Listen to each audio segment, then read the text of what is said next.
Bye guys, for today's vlog, naman nyo na naman pala ako ngayon magligo sa aming anong pangalan to, Bikiing pala. So samahan nyo nga pala kami maligo. So sama ko dyan si Ate Raymali tsaka si Riley.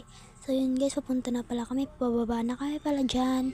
And mainit guys, kaya maliligo kami ngayon. Yan o, kasama ko sila. O, diba?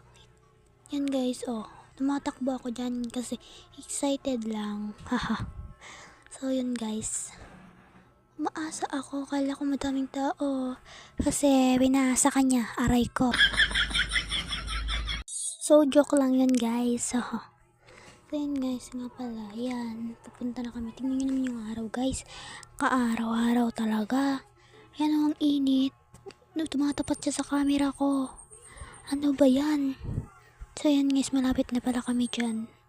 Hindi nila halata na nag-vlog ako dyan guys ha. Pero wala ng tao pala. Umasa lang ako kanina. Yan yung tubig guys.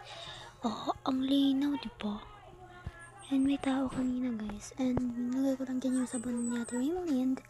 And titignan namin mamaya si Rai Rai doon sa may malalim. So tinawag ko si Rai Rai dyan na tingnan namin yung tubig kung malinaw ba or maganda. So pumunta kami doon guys. So tara, samahan nyo kami, ititrate namin sa inyo tong pinuntahan namin.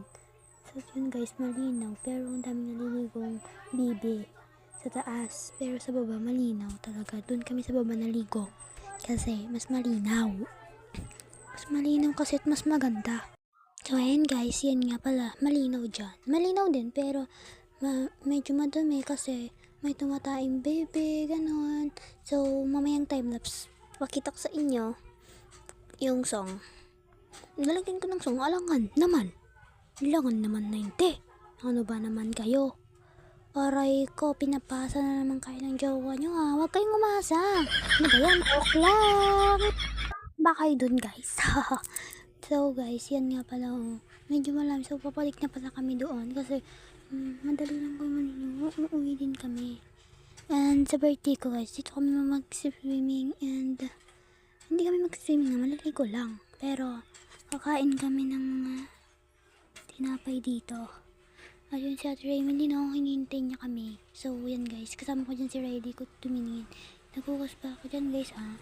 So yun guys oh. Diba ang ganda ng view, wow. Sobrang ganda, kagandahan naman. Hindi tulad ng ex mo dyan, pangit na, mangloko pa. Joke lang.